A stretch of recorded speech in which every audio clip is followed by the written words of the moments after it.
Hello friends, welcome to খেল দুনিয়া। দেখতে দেখতে মে মাস শেষ হয়ে জুন মাস শুরু হয়ে গেল, অর্থাৎ ট্রান্সফার উইন্ডো কিন্তু খুলে গেল। তো তোমাদের অনেকের মনেই প্রশ্ন ছিল, তাহলে নতুন প্লেয়ার সাইনিং হচ্ছে মোহনবাগান, সেগুলো কবে ঘোষণা করবে? তো তোমাদের জানিয়ে রাখি, এবারই কিন্তু এই ঘোষণাগুলো অর্থাৎ অফিসিয়াল ঘোষণাগুলো করার সময় চলে এসছে।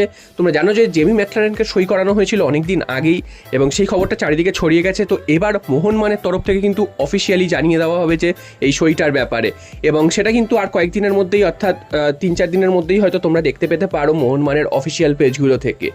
এছাড়াও মোহনবাগান কিন্তু যেসব প্লেয়ারদের ছেড়ে দিচ্ছে তাদেরও কিন্তু অফিসিয়ালি গুড বাই জানানো হবে এবার। তো তোমরা জানো যে হুগো বুমোকে নিয়ে একটা জল্পনা চলছিল, তিনি মোহনবাগান ছেড়ে দেবেন, কারণ হাবাসের সাথে তার মিল হচ্ছিল না, তাকে কিন্তু সেকেন্ড লেগে আর খেলতে দেয়নি, আনরেজিস্টার্ড করে রেখেছিল। তো হুগো বুমো সত্যি মোহনবাগান ছেড়ে চলে যাচ্ছে উড়িষ্যা এফসির পথে, উড়িষ্যাতেই যাওয়ার সম্ভাবনা প্রায় 95%। এবং সার্জিও লোবেরা তিনিও কিন্তু হুগো বুমোকে চাইছেন, এবং তার সাথে আগে কাজ করার অভিজ্ঞতা রয়েছে, তাই জন্য হুগো বুমো নিজে থেকেও চাইছে যে মোহনবাগান ছেড়ে দিতে, কারণ মোহনবাগানে তিনি কিন্তু আর পারছে না। আর আগামী মরশুমে মোহনবাগান যা দল গড়বে, হয়তো হুগো বুমোর দলে এমনিতেই জায়গা হবে না, তাই হুগো বুমো কিন্তু আগে থেকেই চলে যেতে চাইছে। এবার মোহনবাগানের সাথে কিন্তু হুগো বুমোর এখনও কন্ট্রাক্ট রয়েছে আরও 1 বছরের বা 2 বছরের। তো সে কারণে হুগো বুমোকে যদি নিতে হয় উড়িষ্যা এফসিকে, তাহলে কিন্তু একটা ট্রান্সফার ফি দিতে হবে। মোহনবাগান কিন্তু সেটাই চেষ্টা করছে যে এমনি না ছেড়ে দিয়ে ট্রান্সফার ফির বদলে কিন্তু হুগো বুমোকে উড়িষ্যা এফসির হাতে তুলে দিতে। তো তোমাদের মতামত জানিয়ে, যে হুগো বুমো মোহনবাগান ছেড়ে দেয়, তাহলে তোমাদের মতামত কি সেটা অবশ্যই কমেন্ট বক্সে জানিও।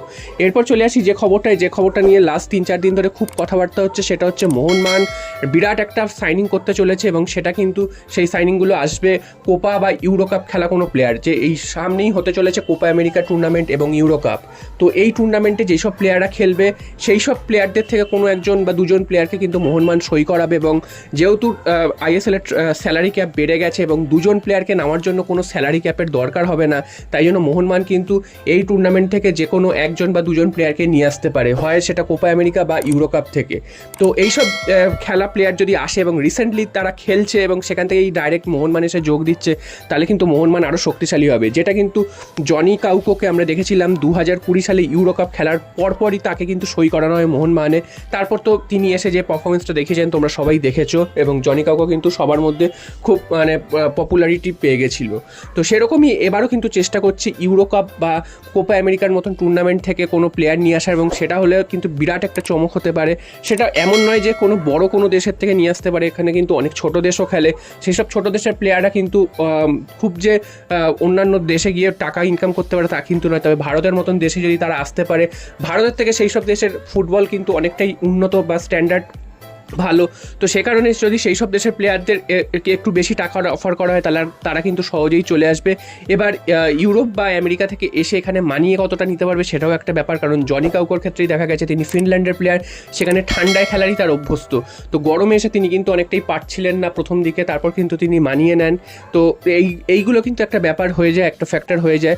তো আশা করা যাচ্ছে মোহনবাগান কিন্তু এই ইউরো বা কোপা আমেরিকা খেলা কোনো প্লেয়ারকেই নিয়ে আসবে যারা কিন্তু রিসেন্টলি খেলবেন, এবং দেখা যাক শেষ পর্যন্ত মোহনবাগান কোন বড় চমক দিতে চলেছে, কারণ মোহনবাগান কিন্তু একটা বড় কোনো চমক দিতে চলেছে সেরকমই কিন্তু ম্যানেজমেন্টের পক্ষ থেকে আভাস পাওয়া যাচ্ছে, তবে সেই বড় চমকটা কি এখনও জানা যায়নি। তো তোমরা অবশ্যই তোমাদের কমেন্ট বক্সে জানিও যে কোপা আমেরিকা বা ইউরো কাপ থেকে যদি কোনো প্লেয়ার নিয়ে আসে সেটা মোহনবাগানের জন্য কতটা ভালো হবে, এবং আগামীতে মোহনবাগান এইসব প্লেয়ার দিয়ে কতটা সাকসেস পেতে পারে, অবশ্যই তোমরা কমেন্ট করে